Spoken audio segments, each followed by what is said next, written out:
Rifka Weiss in Brooklyn, New York, USA. This interview is being conducted in English, and my name is Florence Schuster. Today is July 22nd, 1996. We're in Brooklyn, New York. We're with Mrs. Rifka Weiss, and this interview is being conducted in English. My name is Florence Schuster. Could you please tell us your name? My name is Rifka Weiss. And could you spell it? R-I-F-K-A-F-R-I-E-D. And what name were you born with? With that name, I was born with Rifka Weiss. And when were you born? I was born May 1st, 1930. And where were you born? I was born in Czechoslovakia in a little town. It was called Brod. What was your father's name? My father's name was Alexander. And your mother? My mother's name was Leah. Sima Leah. And do you remember your mother's maiden name? Yes, her maiden name was Kleiman. Okay. And did you have any brothers or sisters? Yes, I had 4 brothers. Could you tell us their names? Yes, one was from Isaac, my oldest brother, and then was Hershey, and then Mordechai, and a little brother, he was younger than me, his name was Simcha. What did your father do? My father was I forgot how you call it in English. Tell us in Yiddish. In Yiddish, a Blechner. A sheet metal worker? A sheet metal worker, yes. That's what he did. And what was your life like? It was very, very nice. I was young. I was going to school yet before they took us to the ghetto, and with a lot of friends, and it was nice. Could you describe what going to school was like? I was going to Czechoslovakian school, and it was very, very nice. We liked it. We were happy till the Hungarians came in. Well, before that, could you explain a little bit of what a typical day would be like when you woke up? Oh, when I woke up, I come from a very religious home. So I had to pray before I went to school.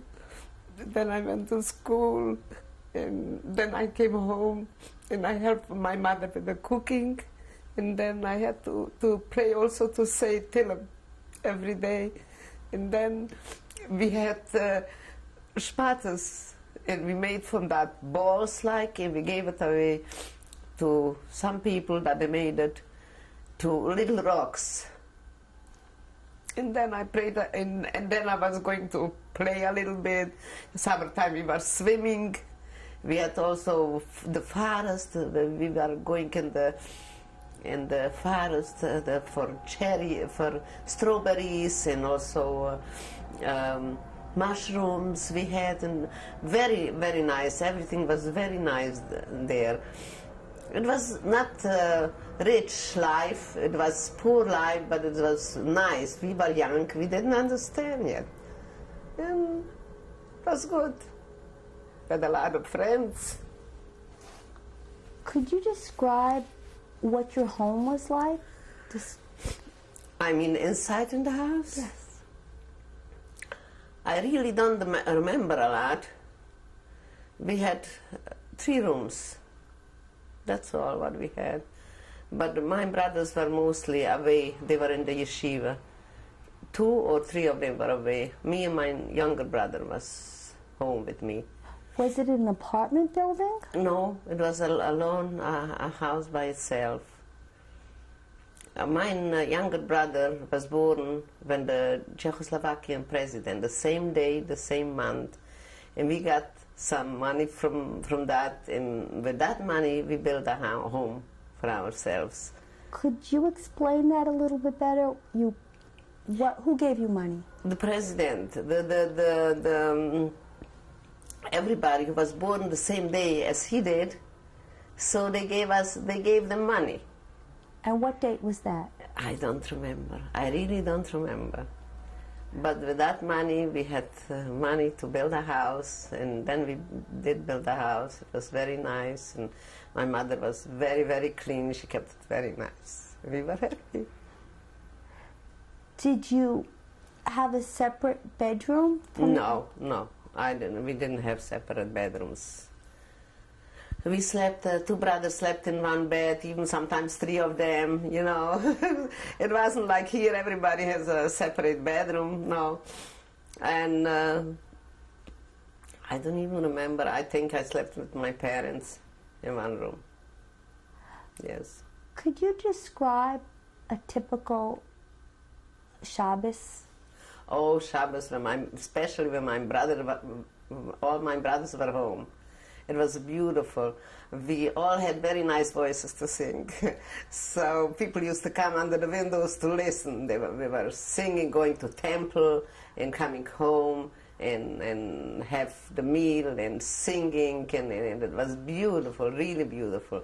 Then we went for a walk, and it was very enjoyable, very enjoyable. Do you remember a song that you sang? Could you sing a little for us? Oh. I don't know. I know my mother used to sing, but I don't know if I can sing. Also, it's a Shabbos song, but I don't know if I can sing it. Maybe I cry. Wenn du siedelig im Freitag zu nachts von der Schule heim, begleiten ihm zwei Malochen in sein Stieberein. Der Malach Hatov sucht ihm und Shabbos Habukaim. Der Malach Ra sucht der Korchum, wir suchen ein. And that's how it goes in. That's like how beautiful it is, Shabbos, you know. It's really beautiful. It was beautiful Shabbos. The Siedler setzt sich zu... Oh, I forgot. I'm too excited to sing it. Really excited. I used to have a nice voice, now I'm too excited to it, I'm sorry. Das Jiedele nimmt sich sie, sagen wir, in dem Brot. Feier dich mit Groß Kavone, Sabes schon am Heimwoirach. Danach begrüßt seine Gäste, Melachai Hashuloim. Shuloim Aleichem Melachai Hashuloim. I can't sing no more. I'm sorry. I'm sorry. I can't sing no more. Can you remember a holiday, how you celebrated that? Oh, beautiful. We had beautiful holidays, really. We were very happy because my brothers, my two older brothers, they went away for the yeshiva. They didn't come home only for the holiday, every half a year, only for Passover or Rosh Hashanah Yom Kippur. And that was very special for us, because... Could you describe what happened? Oh, nothing special happened, but we were very happy that we were all together and that we can enjoy life together. And for not long, they came home only for the holidays, and then they had to go away again. So my mother and father, my mother especially, she was very, very close, you know, very sensitive, and she was crying a lot after them, but she knew if they're going to go to school, there to yeshiva, they're going to become something, you know, so she let them go away, yeah. Were there any special foods that you prepared? For Yontovdik food, sure. Sometimes by us, you couldn't get fish. We prepared fish and soup and meat with chicken or kugel or stuffed cabbage or all kind of good stuff. And dessert from fruit, all kind of desserts. And especially my mother was a very good cook. There wasn't a wedding or a bris in our town that she shouldn't go and cook for them and make for them. She was a special good cook. What was her specialty? Oh, I wouldn't know. I don't remember. I really don't remember. But whatever she made, people used to love, really. And she was a good bake. a baker also. She made good cakes. And in Europe, I don't know if you know, everybody baked for themselves bread. I mean, not in the cities, but in the towns. So we used to have an oven. We used to make challis and bread and cakes, everything by ourselves. We had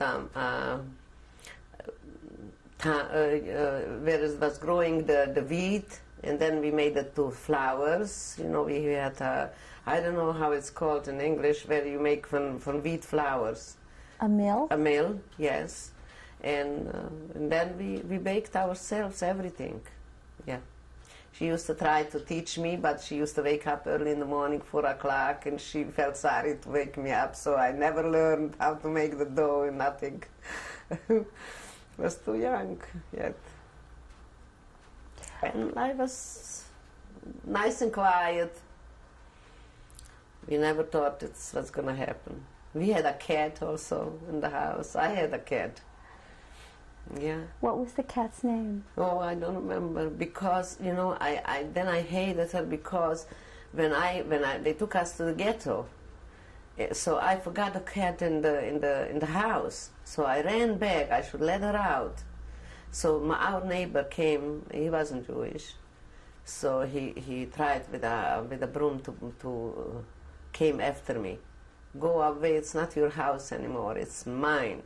So I never let her out, and he took away the house right away. As we weren't even in the ghetto yet. We were just in the town yet, you know. So I even don't remember the cat's name. I remember she was a gray cat. That I remember, but I don't remember her name. Before the war started, did you experience any anti-Semitism? Yeah, before, no. The Czech, they weren't police, they were like gendarmes, they called them. They were very nice neighbors. We had neighbors. I was going to school with their children, and when it came even Christmas, I got presents like they got. We were very, very nice. They were very nice. Just in 1938, I think, the Hungarians came in, and then we started to feel, you know, like anti-Semitism.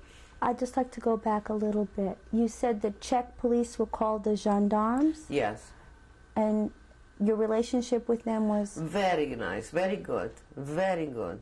They were our neighbors, and they were so nice. And their children, we were playing together, and really very nice, yeah. Did you have a best friend? Oh yeah, I had a best friend, yeah. But I am not in touch with her. I don't even know where she is.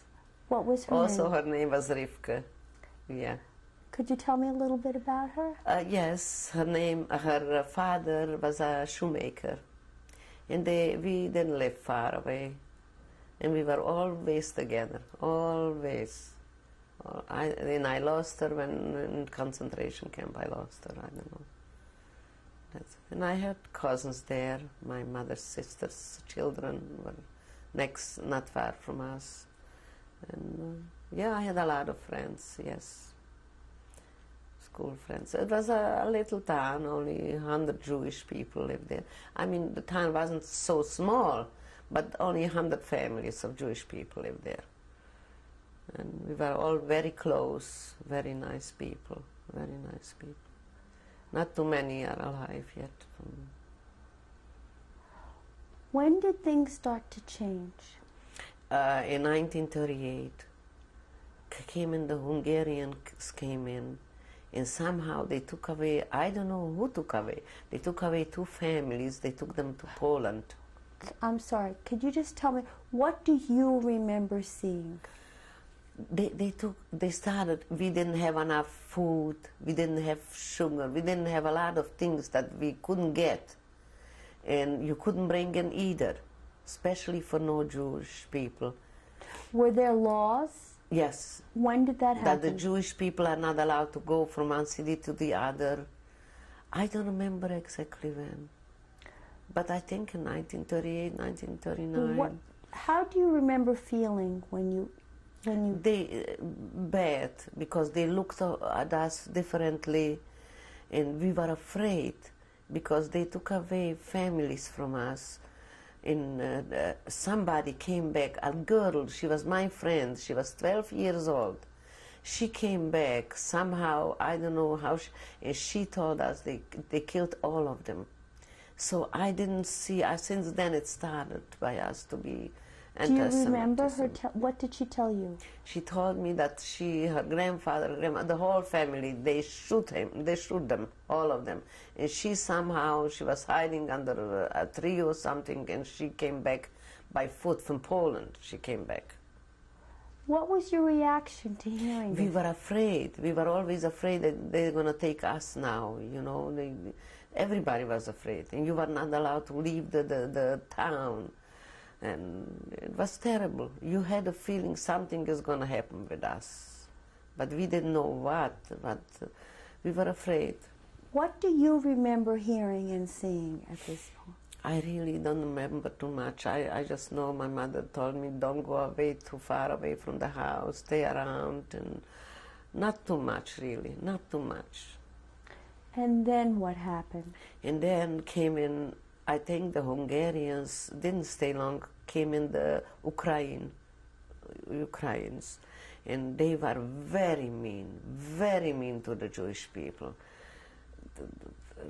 I don't even know when we started to wear a star already then, I don't remember. I don't even remember. But they broke in the shul, they broke the windows and by us, and a lot of bad things they did for Jewish people. They were very bad. Can you describe what you saw? But I saw just that they broke the windows in the shul, and that's what I remember. But otherwise, I really don't. We had to learn another language in the schools. There was no more Czechoslovakian school. We started to learn like Russian a little bit, and Hungarian. That's when the Hungarian were there. But we were always afraid. The Jewish people were always afraid since then. I don't remember too much about it, but I know we were afraid. Is there any special incident that sticks out in your memory about how you were treated? No, not really. Not really. Were your brothers living at home? Had they returned? No. My brothers, they took them. I don't remember when exactly, but they took them not in the army. It was called Munkatábor. I don't know which year the Munkatábor started. They took them. It's not like an army. It's like a working soldier. It's an auxiliary army. Yeah, two older brothers. And my two younger brothers, they were around. I mean, one was older than me and one was younger than me. They were around. We were also afraid all the time, you know. Yeah. And then I didn't even see my older brother then after that. I didn't see him, only after the war. My other brother. They Which couldn't brother? come home. That he is in Israel. I have a brother in Israel. His name? His name is Hersh. It's Tzvi. Yeah, in Hebrew Tzvi. He is in Israel, and I didn't see him really. Just after the war, he found me with my brother. Yeah. When did it get worse for you in Brod? For me, I didn't understand what is worse. You know, I just felt something is wrong. But I didn't understand what's going to happen here, what's wrong here, why we have to stay around the house and not to go like swimming. We used to like to go in the forest. We didn't go anymore. We were just around the house, and we went to school because we had to go to school, and that's it. Sit around, that's all. And this was what year? That was till 1940. Beginning of 44. And then what happened? And then 1944 came I even don't know if the Germans came in and they took us to a ghetto. They took us from my town, they took us in one big place, and then from there they took us to Mukac. Okay, so they took you from your... Can you describe when that happened?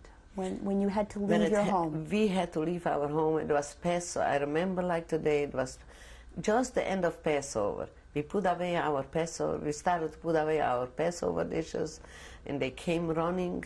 You have to pack, and we have to leave. Everybody has to meet. It was called Zegledi's place. And all the Jewish people, whatever they could, you take whatever you can, and you pack and you go there. So all the Jewish people packed whatever they could, and they took with them, and there where we went. Do you remember what you took? No, I don't remember. I don't remember. And what happened when you went to what's the name of the place again? Zegledi's place, yes. There was a big place, like a big yard, you know, in there. All the people went in there. And from there, they came and they took us to Munkacs. The Germans? The Germans. They took us, it was called the Zeglodjar. And we were there for a month, till May something. I don't exactly remember what date, because I don't remember how long it took us from there to go to Auschwitz, how many days. But there we were yeah.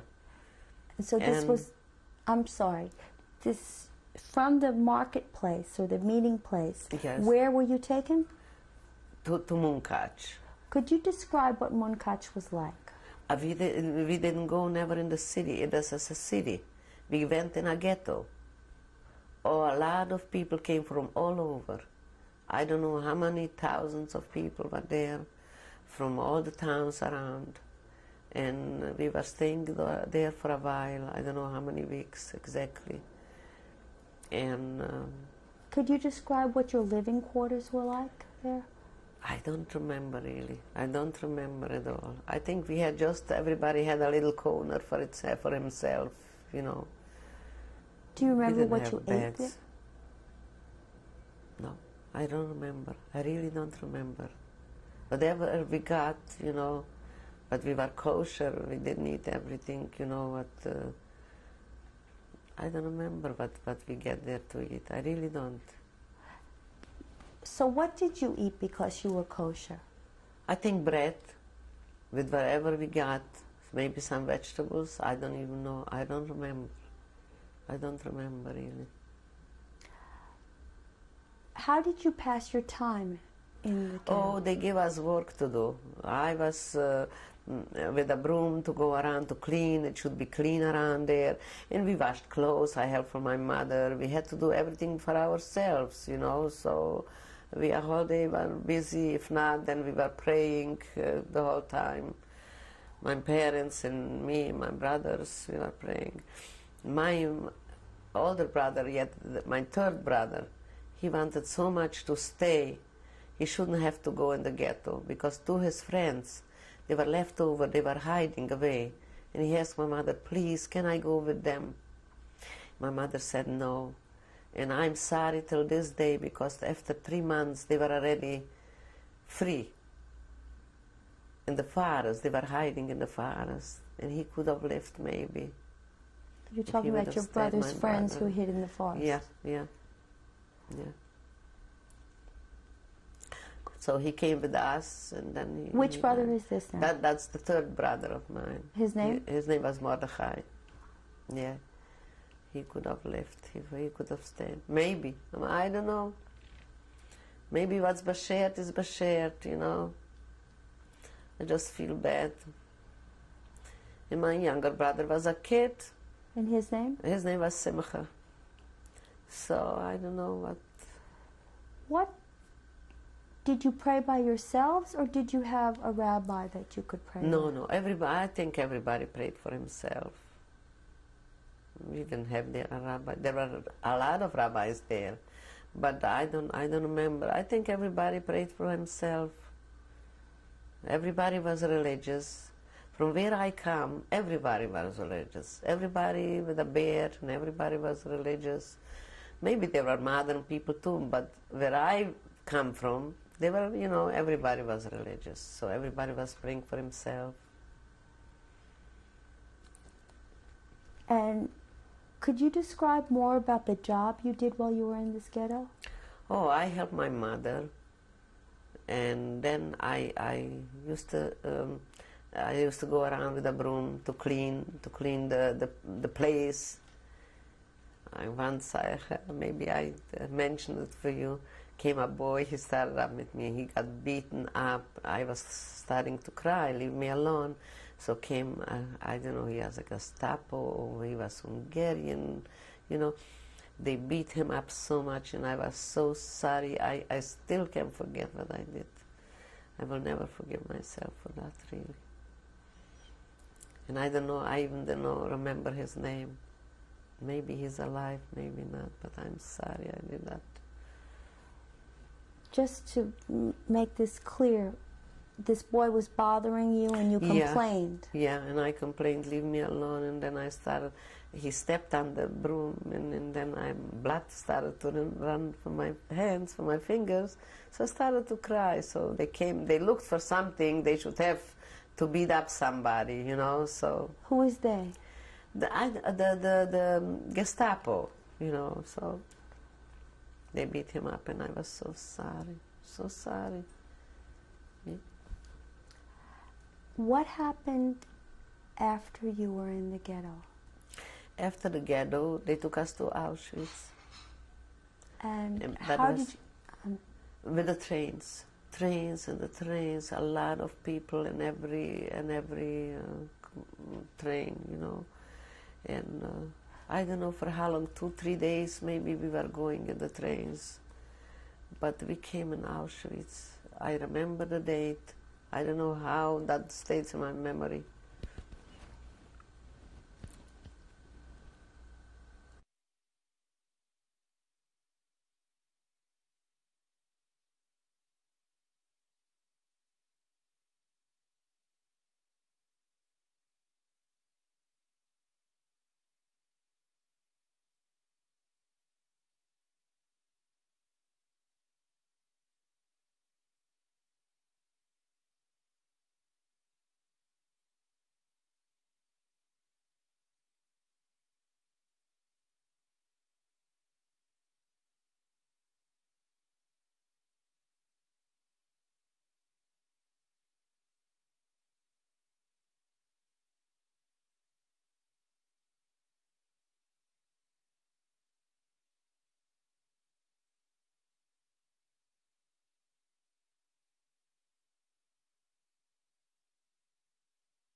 With Mrs. Rifka Fried.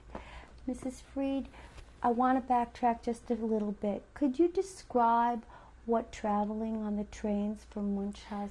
It was horrible, horrible, terrible, because we were going days. They didn't let us down. We should go in the bathroom. And when they stopped, everybody was running, you know, one on top of the other. You couldn't keep back, you know. They didn't give you nothing that you should go in the bathroom, you know. And it was a terrible thing, really, terrible, terrible thing. Till we arrived, still we didn't know where they're taking us, where was going to be, and with little babies, and it was horrible, horrible, really. And then, I don't know, 3 days, 2 days or 3 days we were traveling. I really don't remember exactly. Was there a bad smell in the... Yes, very bad smell, and very, you know, no sitting down. It was just an empty, like you bring animals in, that's it. Just a train like that for animals. And whenever they had a chance to give you a hit or a push or something, they were very happy to do it. And then they locked us in again, you know, and that's it. Again, we were going days and hours, I don't know for how long. Did you see anybody being hit? Oh, yeah. Could you describe the circumstances? They hit him on the back with a rifle, you know, from the up, not where you shoot, from the other side, in the head and in the back. They were hitting, and they were fast, loud. Come on already, you know. They were yelling, come on. Terrible, terrible, terrible. And then we thought we're gonna go work, all of us, all together. We didn't know what's gonna happen, where they're gonna take us. They didn't tell us nothing. When you arrived at Auschwitz, could you describe what you saw? First of all, they were there, it's a shame to say, but also our people, they were there already for maybe a year or two. So they were a little bit not so friendly, And also they told us, you were till now home, you had a good life, But I don't know if they did that or the SS said that. You see, there are is going the smoke, and there you're gonna burn soon. You're not gonna be alive. They're gonna burn you. So we didn't pay attention too much because we didn't know it's really gonna happen. And then came the SS. And they took me, I was holding hands with my mother. And they took my mother on one side, and they took me on the other side. And they took away my father with my brother. And then they told us, you see, there they're going to burn. That the SS told us, yeah. And they took me, and they cut my hair. They put us first under a bed. I don't know, they washed us down with some smelly thing, with petroleum, I think. And they cut our hair, like, all the way down. And they gave us gray dresses, till all the way long ones. We came out. First of all, they took away my mother. They took away my father, my brother. I was left alone. Nobody I didn't have. But I had their friends also from my town. But I came out, we didn't recognize each other. And without hair, with those dresses. And that's how we got to know that we're not going to see them. The girls were there already for a long time. They told us we're never going to see our parents again. That's how it happened.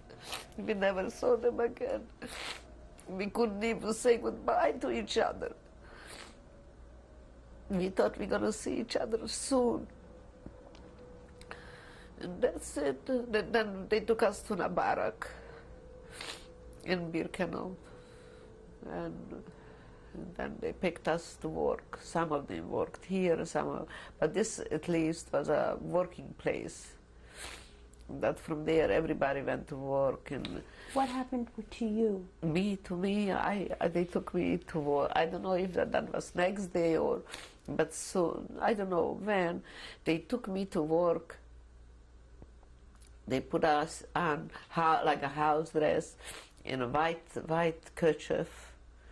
And it was called a place, Brzezinka. And they took us there to work from 6 o'clock at night till 6 o'clock in the morning. They gave us a small valise, and they told us, this valise you have to fill up with gold. You look wherever you can.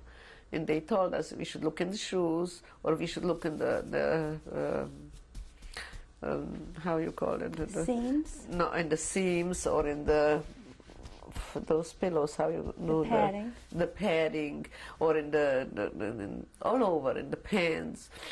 And we looked, and we really found a lot that was going on for months. And next to it, there was a crematorium. You know what's a crematorium? There where they were burning the people, the parents and everybody. How did you find that out? Because there worked a boy, he was my age, and he said, Rifka, watch yourself, because I know after 3 months I'm not going to live, because only 3 months you could work there, and then they burn you because you shouldn't tell for the world what happened. That's what happened to him. For 3 months he worked there, and then he disappeared, so I knew he died. And me, I worked there for I don't know how long, really. I don't know the time. But I didn't have a bed, because we also find bread We found shoes. And for all my friends or relatives, what I knew, I brought home bread. How I could, you know, I was hiding. You know, every day I put on a different kind of shoes, bigger sizes than mine, so I could change, give those people who didn't have, so I gave them shoes. Then they woke us up. We came home 6 o'clock in the morning, 12 o'clock, they woke us up, and there was a band playing music. And we had to march from noontime till we went to work. The whole time, after the music, we had to watch, and then we went straight to work. And that's how I work there. And everybody says we are lucky that at least we are working, and we can. In the end, my sister, when we stopped already working there, that was winter time almost, she is now my sister-in-law in Israel. I didn't want to give her my shoes because I didn't know her. I just gave for people who I knew. So she went one night and she stole my shoes. It was snow already. Because then I couldn't go to work, I didn't have no shoes, so I stayed for 2 hours in the snow without shoes. It's called Selapel. So that's how we became, on the end, she is my sister-in-law. Yeah, we love each other very much. Yeah. But I also worked in the town, in Auschwitz. Where I worked before, it was called Birkenau. But in Auschwitz, I worked by cabbage. And I worked with the shovels, and there were, I don't know how it's called, with a pick, a thing like that, you know, like... A hoe? Yeah, a hoe, yes. And at the end of the day, we had to put it, you know, it shouldn't be dirty when you start to work and hard in the water. So when the morning we came to work, we took it out, and always they used to fight over it because a shovel was lighter to hold, you know, to work with. So I said, let them fight, and I stayed in the side. When everybody's going to finish, I'll take, it's going to be left for me. Came the SS, that like they were yelling, the girls, because they pushed each other. And I was standing in the side, whoever I was the first one. She took a hole like that, and she hit me on the head so much. She herself got scared because they weren't allowed to kill us, you know. I mean, she wasn't allowed then, because we were workers. This is an SS woman? This is an SS woman. And she hit me, the blood was starting to run from my nose, from my mouth, all over, and I was just fainted away. And then I don't know what happened, how it happened. I woke up, and that's it. And then later I found out I had a blood clot by my brain. You found out you have a blood clot? In Israel, yeah. I used to have like convulsions, yeah. That they said I must have got hit in my head, yeah. From there. But then we didn't work too long there. Then it came the winter, and then we went away to Bergen-Belsen for 1 week. We stayed in Bergen-Belsen. Do you know how the decision was made to move you from where you were inspecting the suitcases of the arriving, Oh, we weren't expecting that. They took everything from us. They told us to leave everything and just go. They must, I don't know how they brought in, I didn't see how they brought in all the stuff, all the things that we had with us, you know, because a little bedding, a little this, the clothes, but I don't know what they did with that. I mean, then I found out that they bought it in one place, and a lot of girls, we were working on them to look for the gold. See, I'm sorry, I'm not making myself clear, I apologize. You worked with the women with the white kerchiefs while you were inspecting the suitcases of all the arriving prisoners. Yeah. When did that stop? When did you go to work with the hoeing? Oh, it was even till winter time, you know. We stopped for a while and then we went back, you know, till I couldn't go anymore because of the shoes. I couldn't go to work anymore there. No, yeah, because I didn't go once. That's it. They stopped me. I couldn't go there anymore. So we were working around there, the barracks, you know, we were taking beds from one barrack to the other, here and there, you know, and clean up a little bit, yeah. You were moving beds? Yeah, yeah. Do you remember what you ate during this time? We had only once a day, we had a soup, and we had a little piece, like a square little piece of bread. That was the whole day food, nothing else. No breakfast, no nothing. After we came from work, that we got. We were staying in line and waiting. It was watery soup, I don't know from what. Something they put in that soup also, that we shouldn't get our period. So nobody, yeah. We knew, they told us, you know, they told us. That's what I remember, yeah. I knew the name even, but they called us, so there was nobody who was, a lot of girls came home back and they never could have children, and they made all kind of experience on them and everything, yeah. When you were in the camps, in this camp, how did you keep your faith? Oh, I never left my faith. I didn't believe that they really did that they did burn my parents. I didn't believe in that. I always thought, just one morning we're going to wake up and we're going to see them. I never believed, never.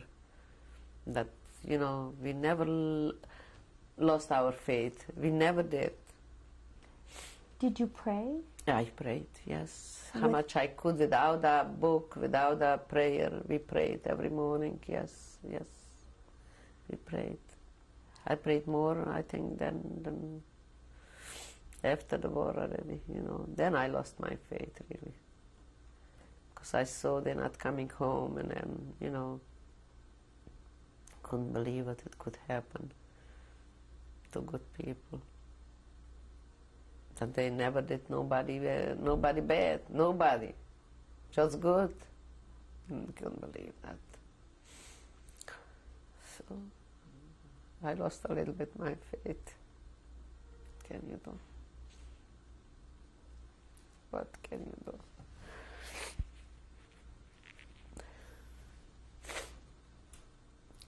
That's why I hope for my children and grandchildren it's going to be a good world already. I hope so. What can I tell you? My parents were very good people. I have very good brothers, really. What can I tell you? And then we went a month, we walked for the whole month, we walked. And they left us outside in the rain, it was in April.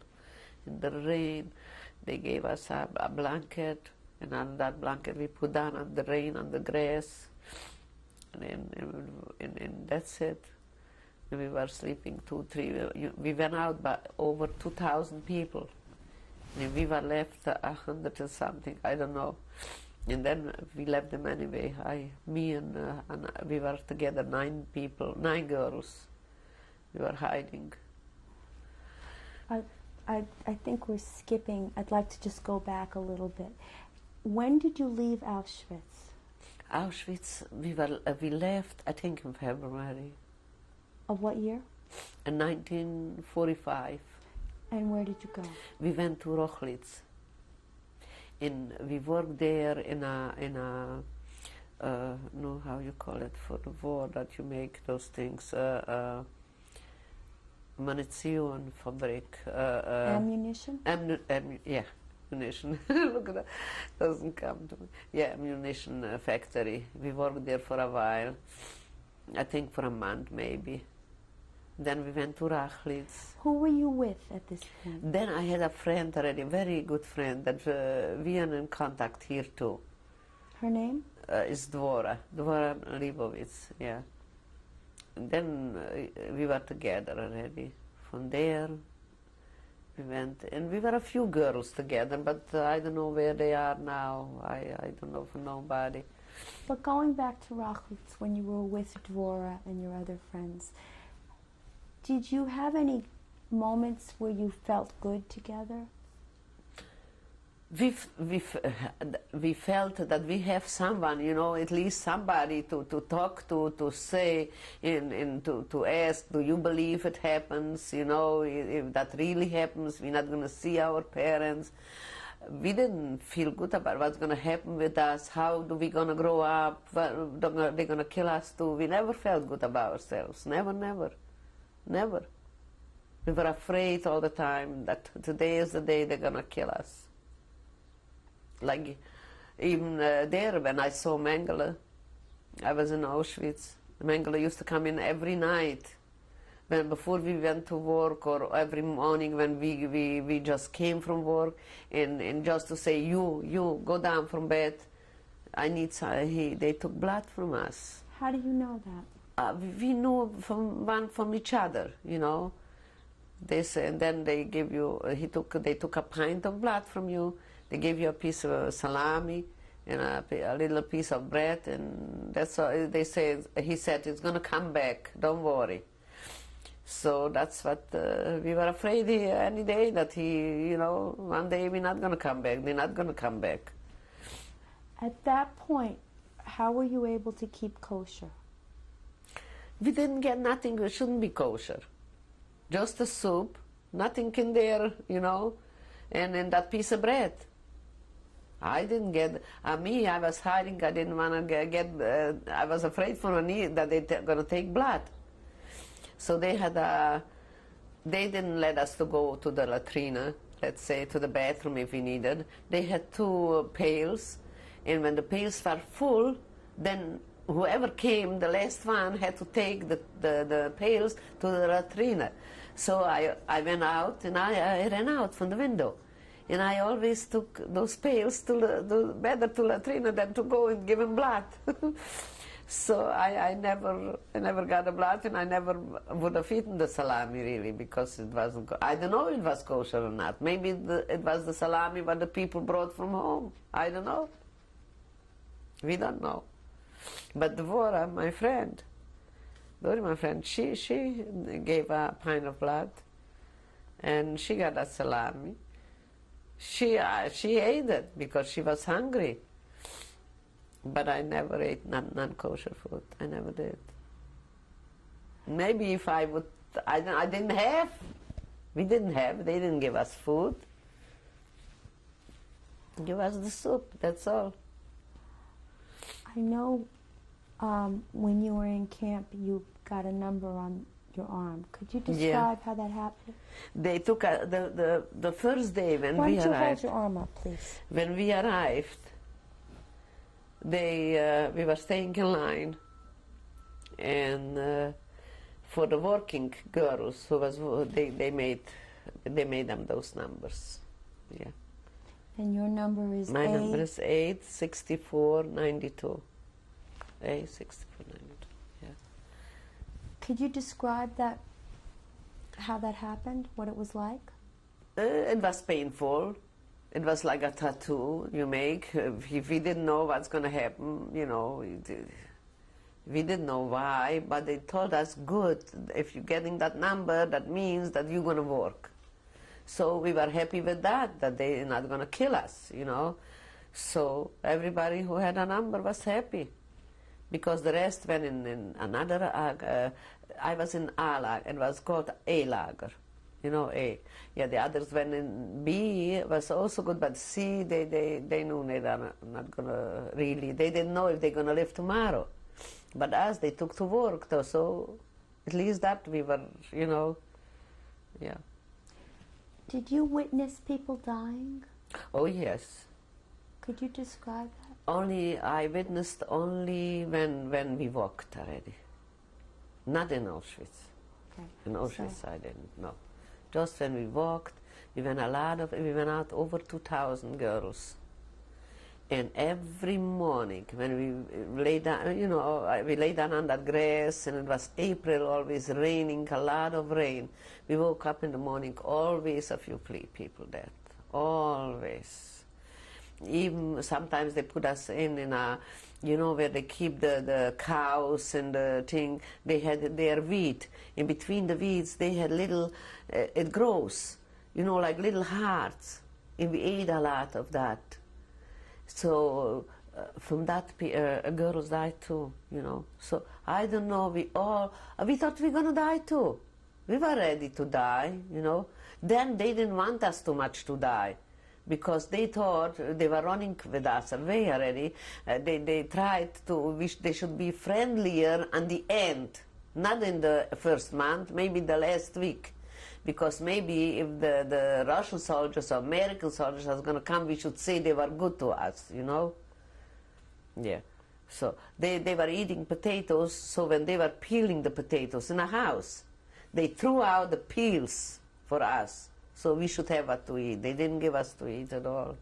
We ate grass, you know, not grass, those little hearts that I'm telling you, or the wheat we ate, or the peels that they throw out, whatever we found. Even there is sour things they grow, and we knew that from home. We used to make from that some kind of thing. We used to look that in the grass we find. So we should have something to eat. They didn't give us to eat at all. When you left Auschwitz, where did you go? To Bergen-Belsen. Could you describe that? I don't remember how we went there. Just we stayed there for 1 week. But when that week, so many people came in there from Hungarian. They brought in the Hungarians, and they had long hair, and so many dead people on little wagons. And right away they burned them. Right away they burned them. I don't know what, how, I don't know. I didn't stay too long. I couldn't look even how, yeah. If they killed them, they give them something to they should be, but they died one after the other, they died. And they said this is a death camp. But we didn't stay long, they took us away from there. Where did you go? We went to Auschwitz. And what happened And there I worked in the ammunition, something with ammunition we made. I don't remember exactly what, but that was an ammunition factory. And how long did you stay there? I think we stayed a few weeks there because we went away to Rachlitz. It's also not far from there. And there, I don't know if we did something. We stayed also not long, and from there we started to walk. We walked and in the rain. I don't know how we stayed alive, really. I really don't know how we took that. No shoes, no, nothing. With the dress, it fell apart already on us, you know. I had one leather shoe and one rubber shoe, and everybody. It was terrible, really terrible. Even on the way, even the German people, they wanted to give us some food. They didn't let them, they should give us. They came out with food, you know, with an apron, and they put in there, they should throw for us some food. They didn't let them, they should give us food. No. I don't know how we stayed alive. I really don't know. But then we found a big hall, and me and other 8 girls, we were 9 together. We stayed in that hall, and nobody looked for us. And they went a few, how many was left over from the over 2,000. They went away with the Germans, and we stayed there in that hall. When was this? That was in May. No, that was still in April, I think. That was still in the end of April, I think. Of what year? Or in May. That was in 1945 already. Yeah. And somebody, an older person went by there, and a Czech, he started to talk to us, Czech. Children, come out, we're going to give you food, we were afraid that he is going to tell the SS that we are here. So we didn't want to tell him that we talk Czech. But he went and he brought the mayor from the city, from the town, and the mayor came over. He said, I'm the mayor from this town, from this little city. Please come out. We're going to give you new dresses. We're going to clean you up from the... We were full of lights. We want to clean you up, and you're going to feel good. We're going to give you food. Come with us. So we went, and they really did what the... Yeah. And then the Russian army came in. And did you see Russians? yeah. And what was that like? We were happy, you know. They bought us, they told them, the mayor said they should bring us food. They bought us food, and they gave us clothes. And they didn't stay for too long. The Czech army came in, and they took us over. And then we went in a bigger city.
With Mrs. Rifka Fried in Brooklyn, New York.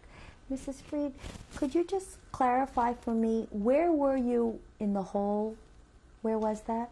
That was near Žatec, a few kilometers from Žatec, a city called Žatec in Czechoslovakia. And you found this hole when you at the end of the death walk? We found it somehow. No, we were going in the fields. We were never going in the street. And through fields, through yeah. And we found that hole like ready-made for us. I don't know.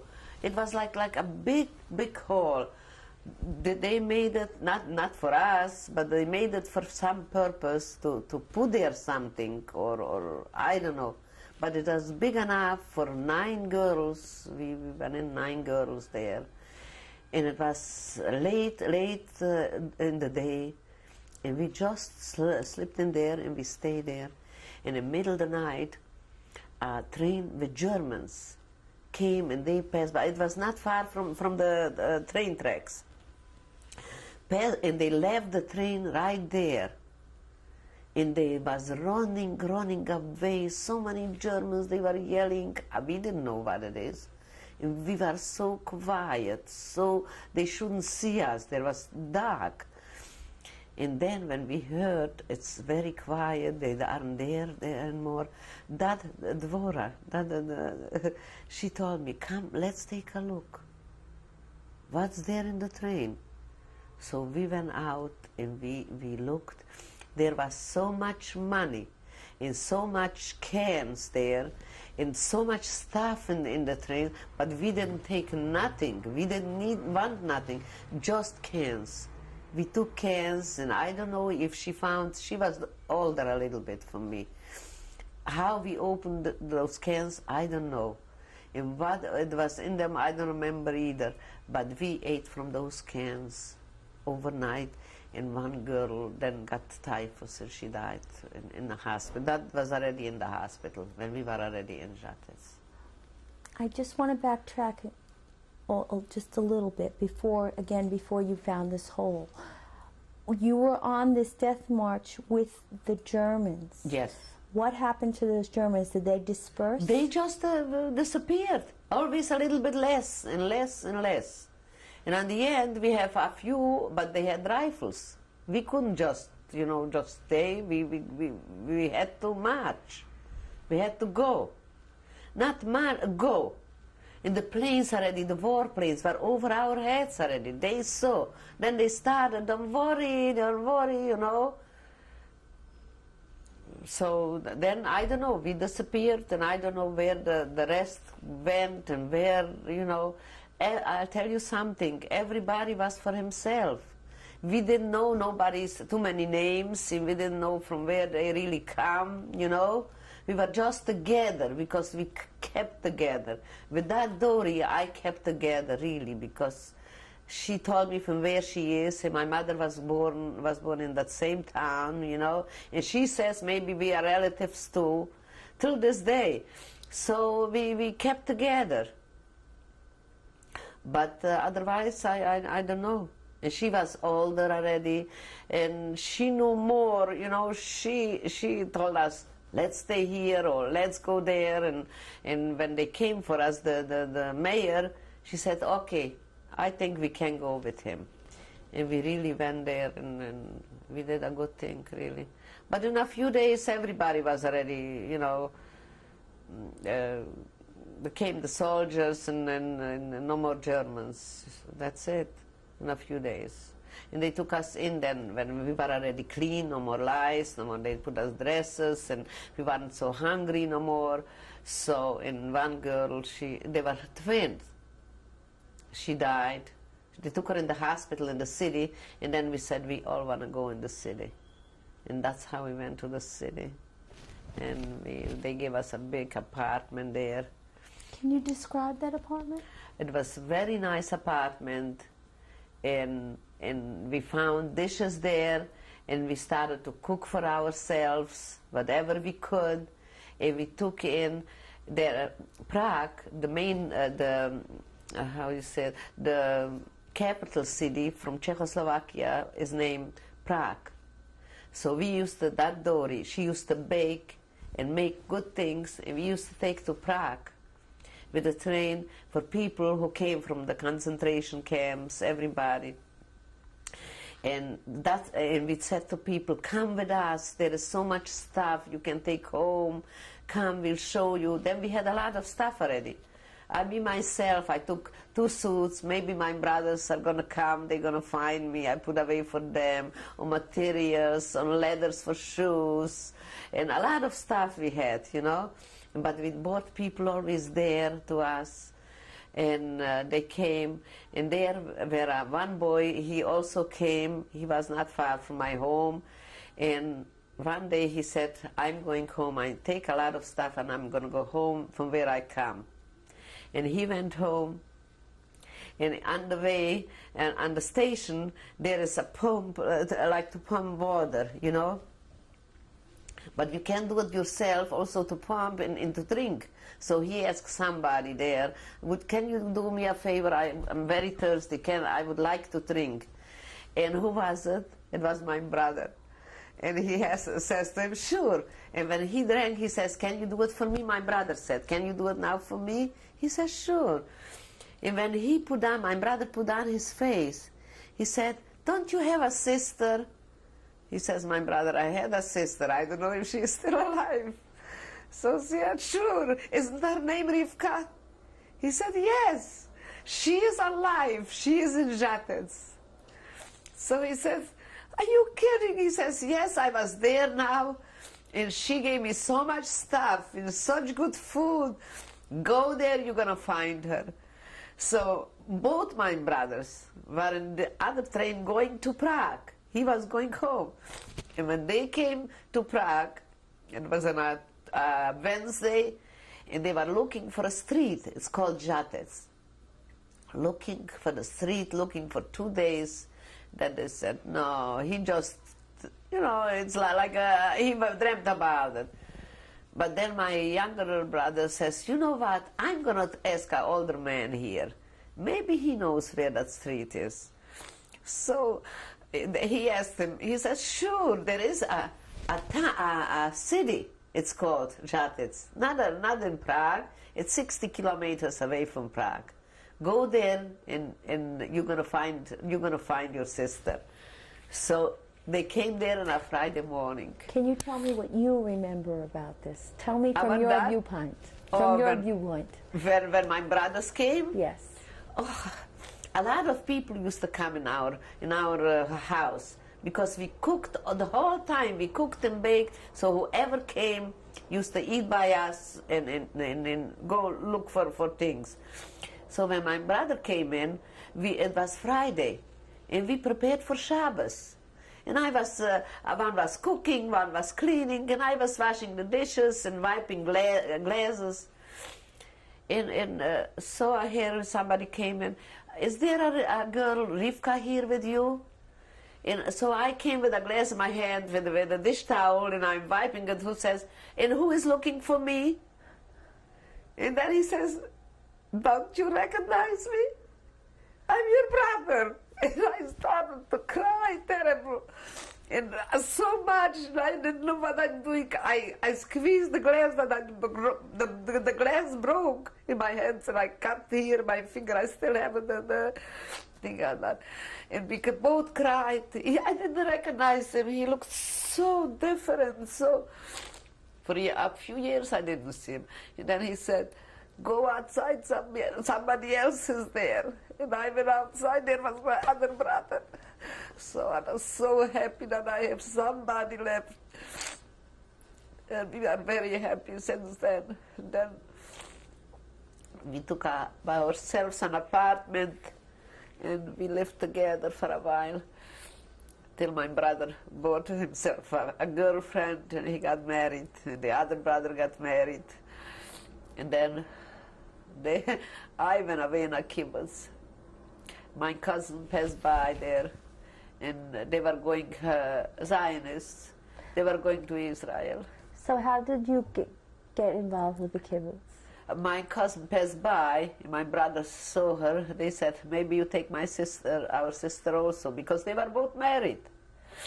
So I said, they said, you want to go? I didn't know what's what. Also, my sister-in-law, the younger one, she had a sister, and we were very good friends. So both of us, we went in with my cousin. She took us to the kibbutz. What's her to name? Germany. Who took us to the kibbutz, she is not alive anymore. That's Malka, my cousin, who she died. Malka, yeah. tell me her last name. Her name was Weiss, also Malka Weiss. Now it's Einhorn. When she got married, she was Einhorn, yeah. And we went with her in that kibbutz to Holzhausen, and we stayed there for since end of 1945 till beginning 47, I think, because yeah, almost 2 years I stayed there.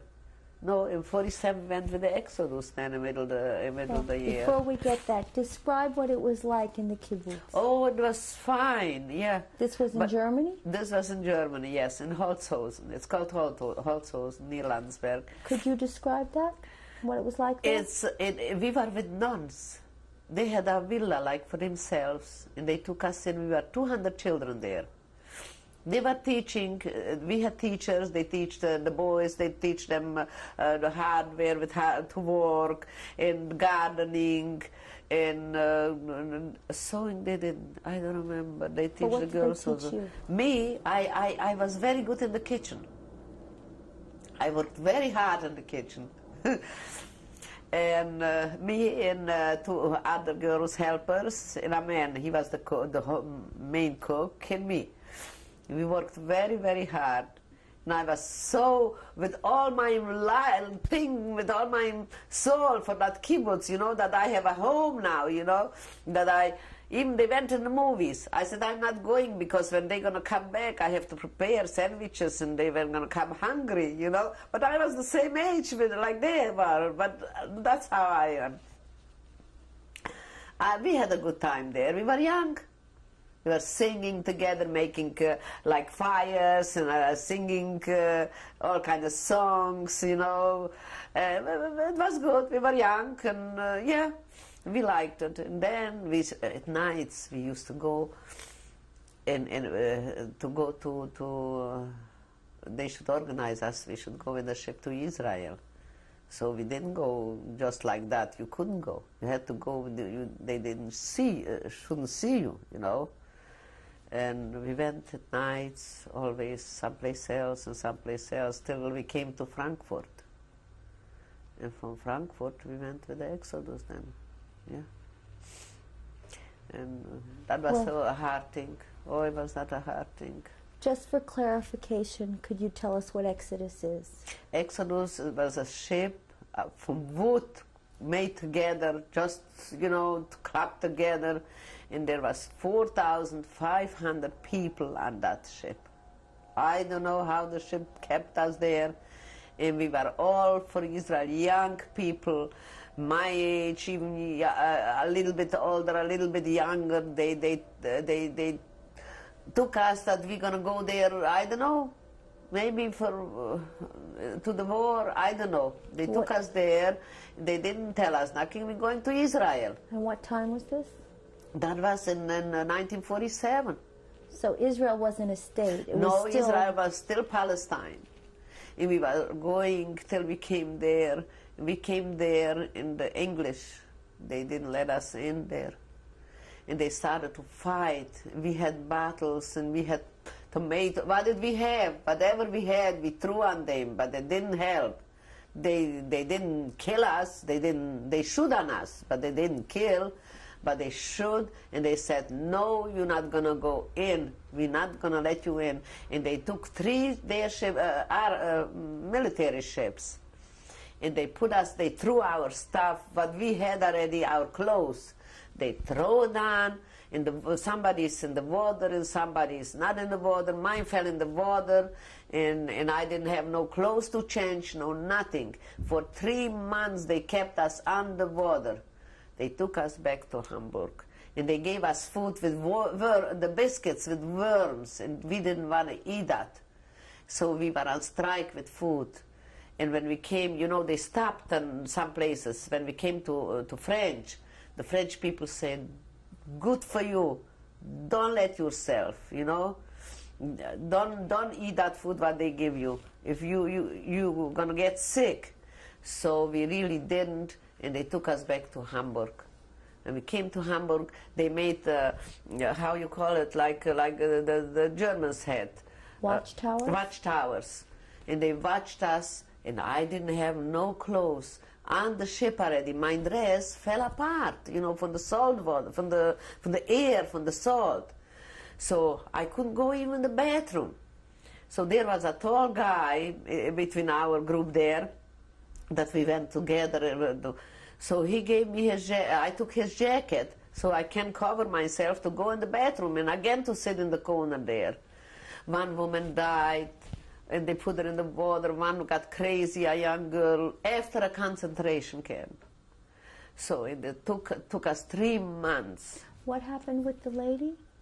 She died. They threw her just in the water. And you saw that? Yeah, I saw that, yeah. And I saw the girl, too, a beautiful girl, that she got crazy. What happened? Can you describe She it? just talking and singing and taking off her clothes. She got crazy. She couldn't take it anymore. She couldn't take it anymore. And some people, we didn't want to live anymore. That's it. That was enough. But we came back, and then they made those towers, and they were there. But I wrote a letter to my brothers, please send me some clothes. I cannot even go in the bathroom. So my brother sent me clothes, and then we stayed a while in Hamburg, and then we went to France, French in Marseille, Versailles. I think Versailles is a port. Marseille, you see? Yeah, and we stayed in Marseille, and they taught us how to fight in the army. Who taught you? The Haganah. They came and they taught us, and but we were separated. A lot of people we didn't recognize. Again, we had to, to get to know other people and all the time. Can you describe that time? It was a very bad time. Very, very bad time. Very bad time. We didn't know when we're going to go to Israel, what we're going to do there, So they took us there, and they taught us for a few, I don't know for how long, and then we somehow they took us back to Israel. And then we came in already. It wasn't Israel yet either. Not yet. I was already in Israel when it became Israel. And they took us, and they took a lot of friends of mine, young boys, young girls, they went in the army and they got killed right away. They were too young and they didn't know really how to shoot. They got killed. And me, I said, I'm not going in the army. I'm not going in the army. They took blood already from me. I was hiding under a bed by somebody. I just went in the night. I was waiting everybody should sleep, and I just was hiding under the bed. And during the day, I worked in a factory from carrots. And then This was in Palestine? that was in yeah. And then came somebody and they said, "You want to come in a kibbutz?" And because they took from kibbutz, they took all the young people in the army. And they Just a minute. You entered Palestine. Yeah. Describe that for me. We came in a city called Hadera. They took us there in one place, and we stayed there like in a camp. And they came and they took from us blood, and they said, "You're going to go in the army." I said, "Yeah, on the way coming. Maybe it's funny, maybe it's not, but I'm going to tell that." They said, if a girl goes in the army, she's going to have a baby. I couldn't understand that. I was so naive. So I said, I don't want, what am I going to do with a baby? I don't want a baby. I don't want to go in the army. So I didn't go. I was hiding myself. I was hiding in the night under somebody's bed in the early days. Nobody should see me. I went out, was sitting outside till the factory is going to open. And I was working in a factory from carrot. Then somebody came and he said, "What are you doing here? You didn't go in the army?" I said, "No, I don't go to the army." So he said, "You want to come in a kibbutz?" Maybe there were another boy, we were two boys, and another girl and me. And they took us in the kibbutz Ginusar, near Tveria. We worked so hard there, very, very hard, by bananas. We were cutting off the leaves from the bananas, that the sun should come to the bananas, they should get ripe. Worked very hard there. And then I worked by babies, because they took all the young men and all the young people to the army. They didn't have nobody should work for them in the fields or whatever they had. So I stayed there for a year. After a year, my cousin came, the same cousin that she took me to the kibbutz, introduced me to a kibbutz, the Zionist. Could you tell me her name again? Her name is Malka. Yeah. We called her Monsi, but her name was Malka. And she said, "Come, that's enough for a kibbutz, come out to my house, and you're going to live with me, and you're going to work, and you're not going to work for no money. Because in kibbutz, you're not getting nothing, you know, you work just for the food. And they gave you some shorts and a blouse, and that's it." So I went out, and I suffered, believe me, there too. She had a husband, a very, very bad husband. He even lacked unlock, he put the tea bags. I shouldn't make myself a tea, God forbid. Terrible. After the war, he went through also so much. So I used to go miles to somebody else that I knew. One was my cousin of them, really, another cousin's wife. And she saw me coming, and she made latkes. You know what's latkes? Pancakes. So she put the pancakes on a closet on top. I shouldn't see it. And nobody wanted to give me not so much to food. And then I went back by foot. I went back to my cousin, and I cried, I cried. And then she had a neighbor, she gave me sometimes a little piece of bread. That's how I lived. For a month, maybe, till I found work. And I made 15 food a month. I was cleaning the house, and they had a little restaurant with 4 tables. And they used to make rice, so from the rice water, they made me a coffee, God forbid milk. And then they made matzah brai. So people came to buy, you know, they sit down in the restaurant. So whatever was left over in the plates, that was my food for a while. And then my brother came, one of the brothers who lives now in Israel. He came without money, so that was the first 15 food I made, so I gave it to him, because he came with a baby. And then the second month, I gave him 10. I kept 5 for myself because my sandals were falling apart. I bought myself sandals. And then I found another job, a very nice job. on the Carmel. I don't know if you know Israel. Do you know Israel? At the Carmel. I found a job. There was a little bit more money. Then I was looking for an apartment, for a house, for a little room, something. I shouldn't be with my cousin of that bad man. I used to do everything for him. He used to work in port, and he used to come home dirty. I used to wash his clothes and clean everything I did for him. But he didn't want to give me nothing. Friday night, they used to cook fish and soup and everything. My bed was in the kitchen. They used to eat, and he used to, you're going to eat nothing. Then there was another cousin, a third one. I paid him 12 food, because in the Carmel I made that anymore. I should eat once a day bean soup. Every day I had bean soup. But that was good too. At least I have once a day I had food. Do you remember these cousins' names? He died already, yeah. I don't want to mention his name. And then I was looking for a room, and then that's how I met my husband.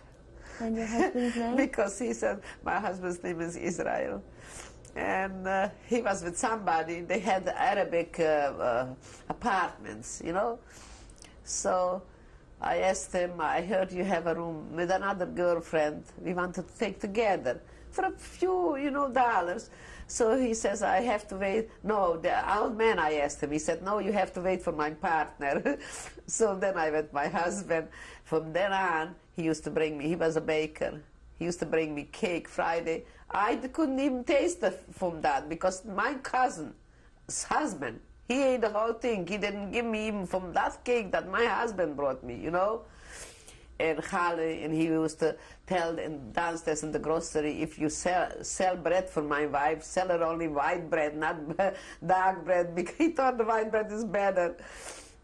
And then we went out for 6 months, and we started to save a little money. we didn't have a big wedding like they have now. We made a little sandwiches and a few friends, but we didn't have an apartment where to live. So there was a house like staying here and staying there. I said to my husband, you know what? We're going to take some Arabs and we're going to put here a wall and here a wall, and it's going to become a room. And then from there on, a little kitchen and a terrace. He said, you know, that's a good idea. And that's what we did. But one bad thing we did, there was a bathroom, only one bathroom for... not a bathroom, it was a toilet from the old times with no water flushing down, and there was the shower on top of that. 14 people we were using that bathroom. That's what I lived till I had my second baby. That was 1955, till 1955. When did you get married? I got married in 1950. And then you had a first son. 51, I had my first son. And his name? His name is Alex. He was gorgeous, and he was beautiful, and that was my whole life, and I was happy. I didn't have nothing. You know, they used to give you, I don't know how you call it, that you can buy on that, you know, only with that you could buy. Yeah. How does it called? Ration tickets? Yeah, without tickets, if you went, you could get material, or for Pampers, for diapers, not Pampers. And my husband went in the army, and a truck went, and I was pregnant. A truck went by with a stone from the this. It hit me. Oh, it's finished. So I couldn't buy nothing because I didn't have the things to buy. But what hit you? Somebody, a stone. And what from the passing truck. Passing truck, and I couldn't walk. And I gave to somebody that book. They should buy me food. So they stole the things too. And when I had the baby, I didn't have what to bring home the baby, nothing. And that same day, my brother was living here in America, and just came a package. They sent me baby things from there, so I had beautiful things. And then we bought a house. Bought a house and lived in Kvarata. It was beautiful.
tape 4 on July 22nd, 1996 with Mrs. Rifka Fried in Brooklyn, New York. Mrs. Fried, before we go into the birth of your children, could we talk a little bit about how all of these experiences affected you? It affected me very, very much, because I was afraid. I wasn't a city girl or a experienced girl or know about all things, but life I didn't. I wasn't. No, there was nobody should teach me. There was nobody, so I was really lost. I didn't know how to live or how to die. I didn't. I wasn't lazy. I was a worker. I would have done anything, everything, just for. But there was nobody who should teach me how to go about my life. I don't blame my brothers. They got married. They saw me off in a kibbutz. Sometimes I blame them, and I tell them to their face. They shouldn't have let me go. They shouldn't explain life to me. They shouldn't tell me.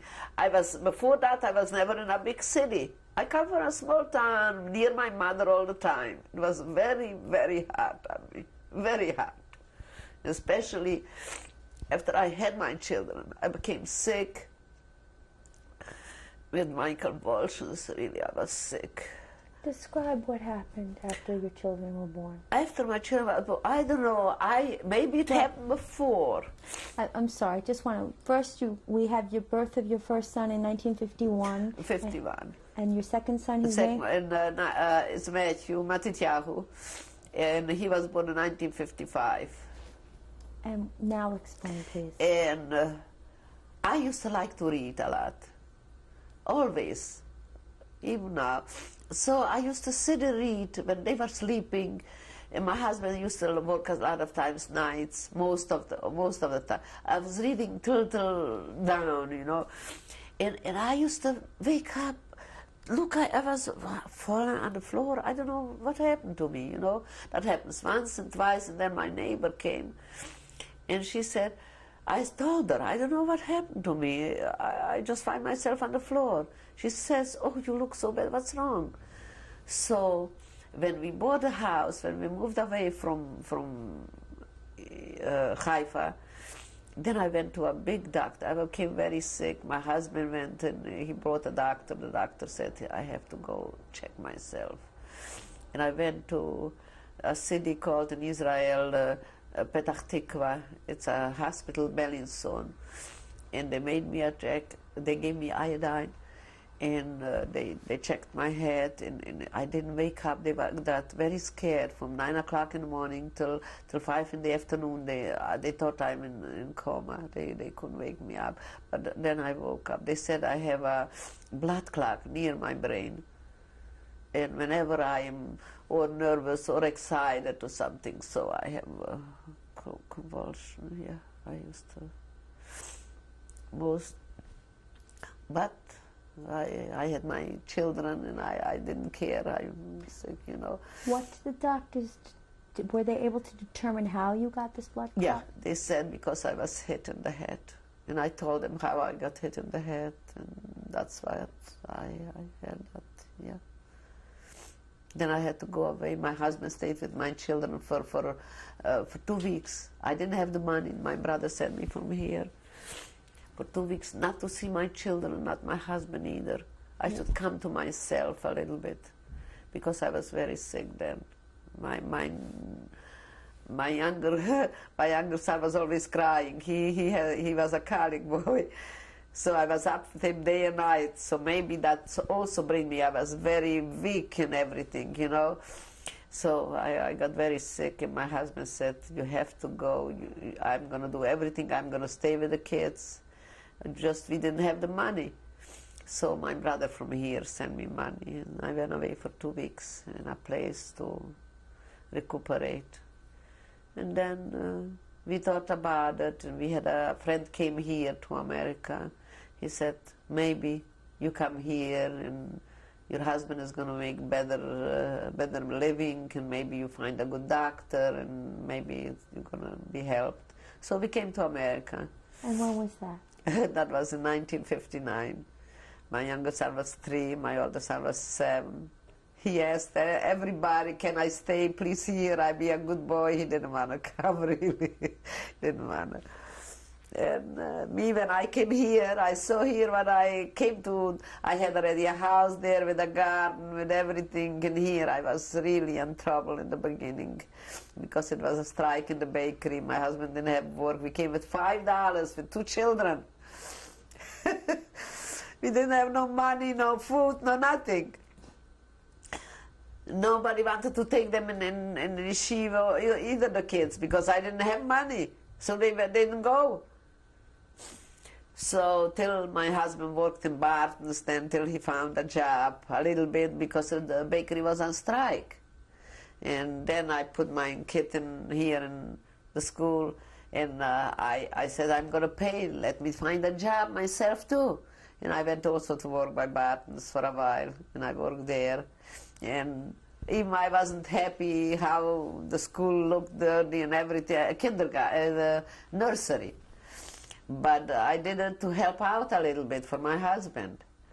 And then after the strike, he started to work in a bakery, Fink Bakery, and he worked there for all the years till he retired, yeah. And I also worked by jewelry, costume jewelry, for 20 years. What did you do? I used to solder. I worked there for a long time. And they had already, if I had a convulsion, they used to put a big chair there. And they put me there till I wake up. And then I woke up and I went again to work. But thank God for that. And then they said, no, I should go on disability. And then I went on disability. And since then... Were you ever able to get any compensation from the German government? Yeah. Could you describe how that... I started in Israel when they started that they're going to give for not too much.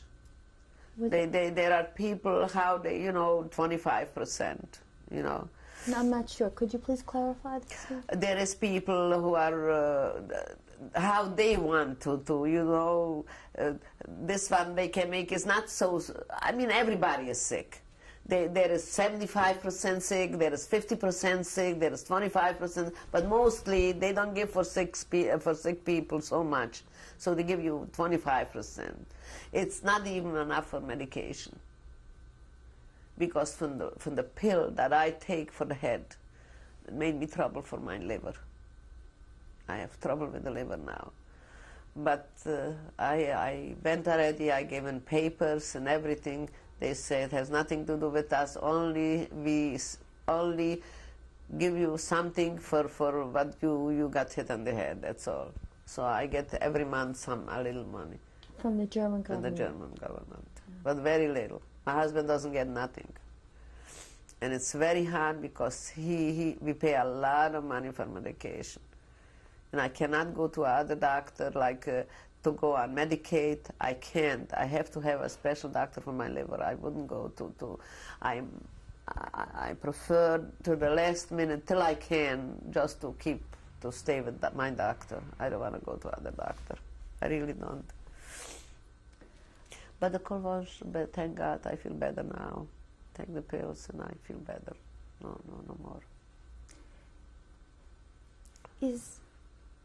Was there any special way that you kept your faith through all these years and these terrible experiences? I have myself, I never, how should I say, I always say, I feel bad, maybe it was God's will. I always say, I never lose my faith. Even I say, why did they do bad? They didn't do nothing bad. Why? I don't say, maybe if my parents would have lived, I would be more religious, more like I am. I have kosher, I watch Shabbos, what. But I'm not what, you see, my one sister, or one brother is very religious, his wife wears a wig. I told him, somebody said, why don't you put on for... I said, no. Why should I put... my brother cannot tell me what to do, and I wouldn't put on. I wouldn't what I don't feel. I don't want to cover my hair. Because a lot of them I knew when I came to America, they didn't cover their head. They covered their heads because of a lot of business. And I don't want to do that. I'm not like, I don't care. So that's my you know, I didn't lose my faith. I just asked God, my children should be happy, my grandchildren, they should have more luck than we had in life. And I hope to see have grandchildren. That's all. Because I love children. And I have good children. They're very good to us, really. No complaints. If they are boys, but they are good. I don't say I want to get a girl, but okay. I'm happy with my 2 boys. My grandchildren, very good. I have a grandson, he's 23, he's a big boy already. He finished college, he's working. Could you tell us who all your grandchildren are? My older grandchild, he finished college. Could you tell me his name? His name is Avi, he's Brian. He's a very good boy, very nice boy. Now he's a stockbroker. He went for business, he's always wanted to make money. When he was 9 or 10 years old, he already delivered papers, and anything. He cleaned the leaves and snow just to make money. And your next grandchild? And the other one is, she is Jennifer. She's my only girl. She goes to college. She works now in camp, in day camp, and she babysits, and she goes to college. Also in the summer. She is gorgeous, as you see in the pictures. And then the youngest, my oldest son's children, Robert, he is good guy. He wants to be a doctor. Now he works in New York by his uncle, by my daughter-in-law's brother-in-law. And I think by computers, he's very good in computers. You read the paper that he made and he likes to make poems. Such beautiful, you can cry. And I have beautiful poems from him. Yeah, for me and he is very good. And then my younger son, his name is Matthew, his oldest son is Abraham. He wants to be a lawyer. He just finished high school, also like Robert. Robert also finished high school. And he wants to be a lawyer. He is going to go in Queens College now. And he's a very good boy, very smart, very smart. He got a special honor, I don't know. Robert too, both very smart, thank God. And the youngest, his name is Kenny. And he's 13 years old. He's very lovable. Very cute. If he can buy you something for $50 or something, anything except that I bought for you. He's very, very good, good-hearted. Yeah, they're all very good. Thank God that I have nachas. I have nachas for my children. Is there a special message you'd like to leave to your children and grandchildren? I would like to leave them. They shouldn't forget us, never. And we love them very much. And all our life is just for them. That's what we live for them. We would love to see a lot of nachas by their children, my grandchildren's children. And we hope they never forget us. But we did our best, what we could, and that we love them very much. That's what I like to tell them. Like my husband should say something also. We'll do that in a minute. Is there anything that you would like to add that I've perhaps forgotten? I don't know. Could I just, you sang a very beautiful song before. Yeah. And I understood it, but could you please, but it was in Yiddish, could you please give us a translation for maybe your grandchildren who don't understand Yiddish? Oh, this is the when a Jewish man comes home from shul Friday night, two angels come with him.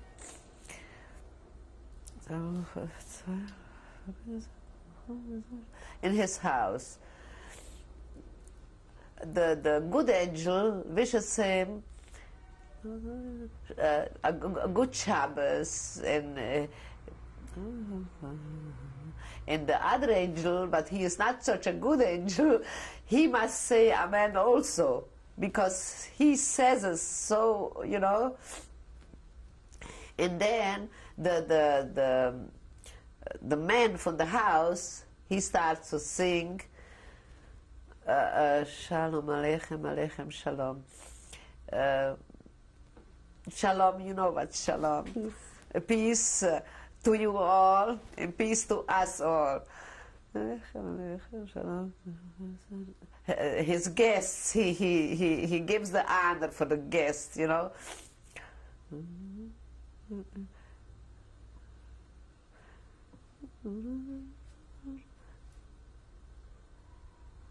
Well, I don't know how it goes now. It just doesn't come to my head.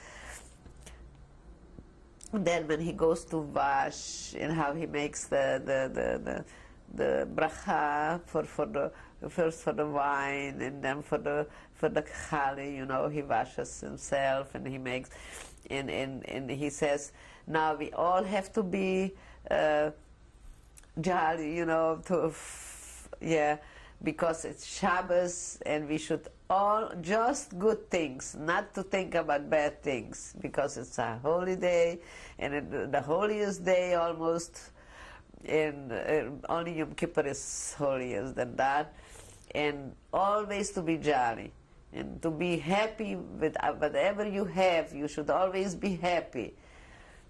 Yeah, that's it.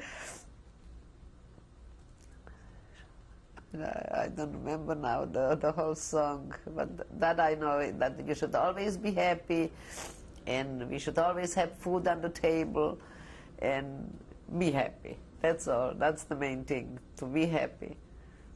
And we're trying to be happy. And my children too. They are happy with what they have. And they are good boys, really. My two boys, my son, my oldest son, he was, when he finished high school, so he found himself a job by Westminster Bank. They didn't, he was supposed to go to start college. They didn't let go of him. They said, we're going to send you to school, we're going to teach you, and we're going to... Now, thank God, for years he worked there. Now he doesn't work there because they sold the business. He is a vice president. He became there a vice president yet. And he worked there for 18 years. They didn't let go of him. They sent him all over to Switzerland, to London, to all over. He worked himself up there very nice. Now he works for a Hebrew bank, Israeli Discount Bank. He's also vice president there, and he's very nice. And my younger son, the same thing. Also works, he works more with commodities. He buys and sells, and also banking things. And thank God they make a living, and they just want we should be healthy. That's what we need. Health, so we can be happy. That's all. Mrs. Fried, I want to thank you very, very much for your testimony. You're welcome. I just hope they'll understand what I said here. I hope. And I hope they look at it once in a while, my grandchildren, and they'll understand what lives mean. To be happy, whatever you have. Don't be that this one has more or less. Don't look never. Be happy with whatever you have. The main thing, you should be healthy, then you have happiness. That's all. They should find nice a partner. This one a wife, and my granddaughter a nice husband, and they should really, from all my heart, that's what I want. They should be happy. That's my life. That's it. What I have to say.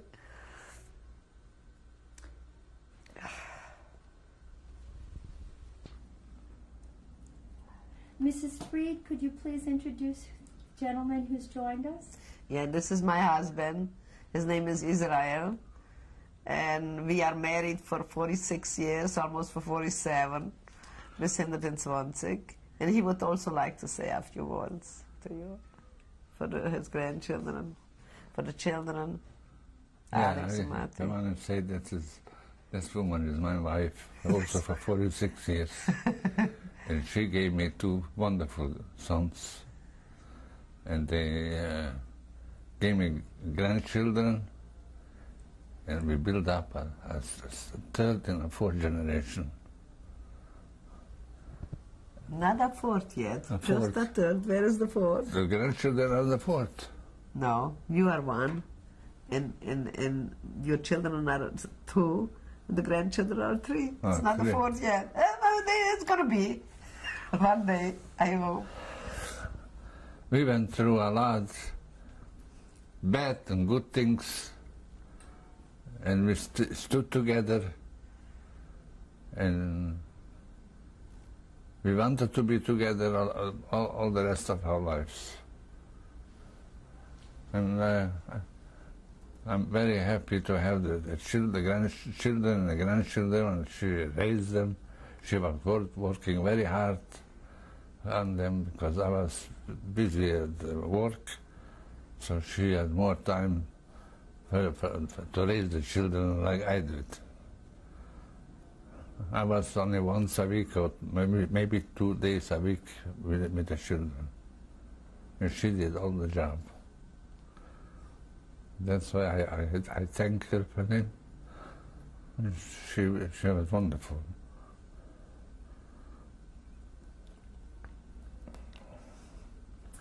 And, Yes. and the grandchildren, I'm very the children and the grandchildren, they make us very happy. Make us very happy. We see each other once a week, twice a week, once a month. Whenever they have a Whenever chance. they have a chance, and they are very happy to come to see us. The last 3 years, I got sick. They find something in my lungs. I had operation, and the children they thought they lost me. When I was in hospital, when they operated, they cut off half of my lungs. So they thought they lost me. So thank God, God helped me, and I'm still here. And I hope we're going to be here again till the rest of our lives. Till we're going to have grandchildren. Yeah. I want to thank you both very, very much. Thank you. Thank you, really. We appreciate that. And we hope they're going to watch it. And someday for the world you're going to show too what we went all through.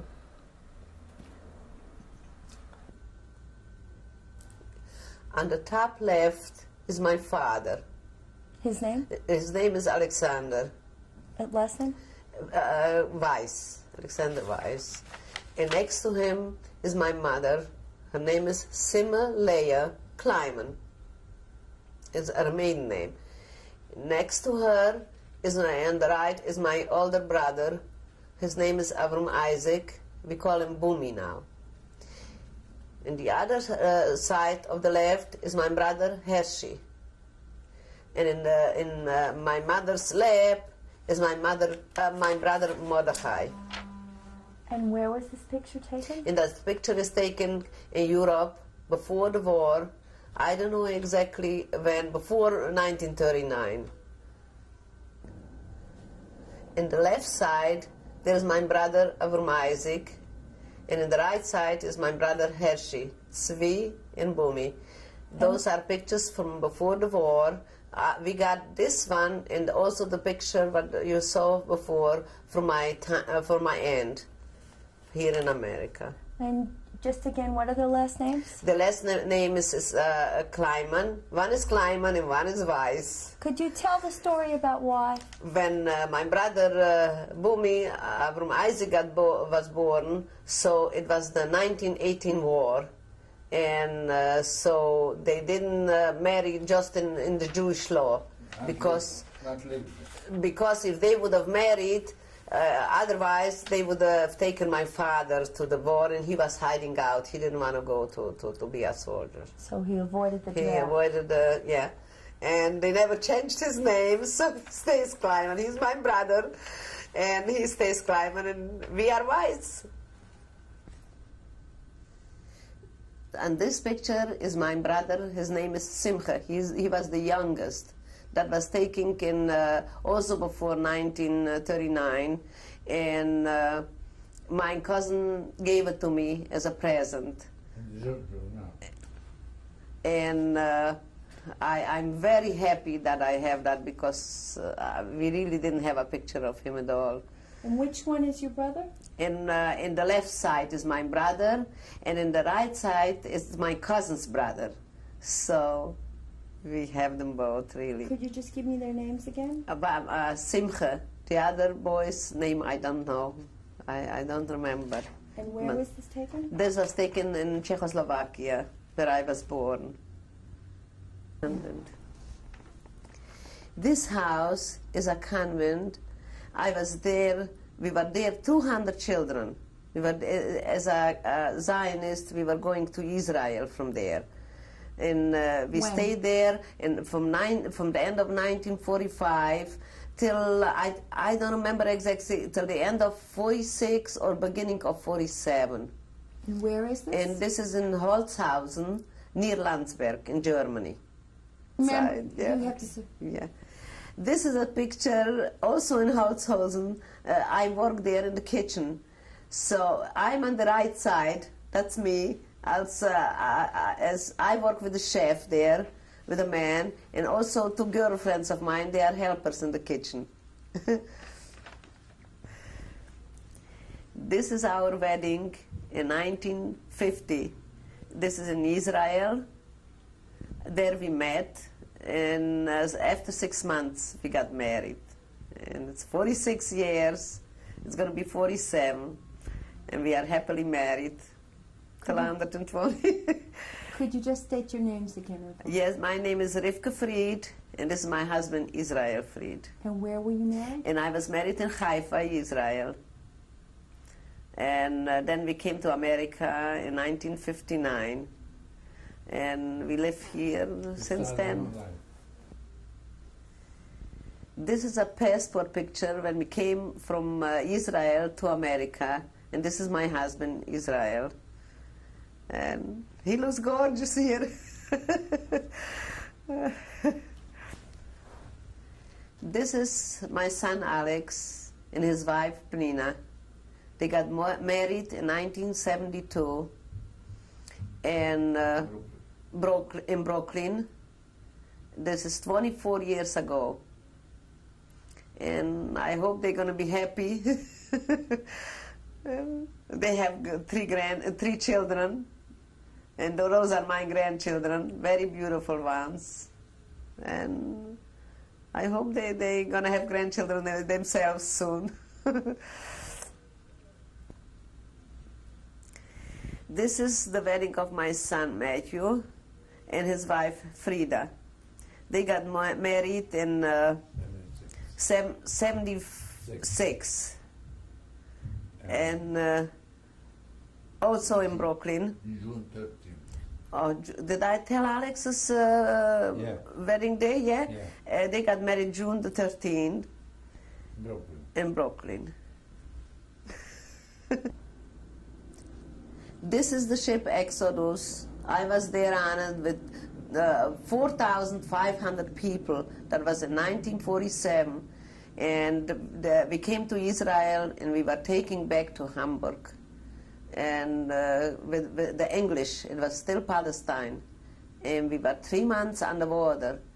And it was a very, very hard time after such a concentration camp.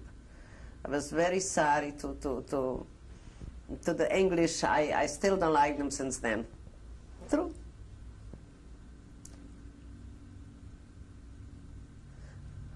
Those are my oldest son, children, my grandchildren.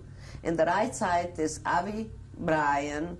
In the middle is Robert, he's graduating high school. And at the other side is my only granddaughter, that I love her very much. I love them all very much. She's my only granddaughter. Her name is Jennifer. Your last name? Fried. They're all free. They're all Frieds, my oldest son children, and I adore them. I love them all. Yes. This is also my younger son, Matthew's son, my grandson. His name is Aby, and I love him very much. And he is adorable. And he graduated just now, high school. And he's going to go to college now, too. And this is my little one. This is the youngest, also Matityahu's, Mati's son. Matis and Frida's son. His name is Kenny. He is so good. If he came back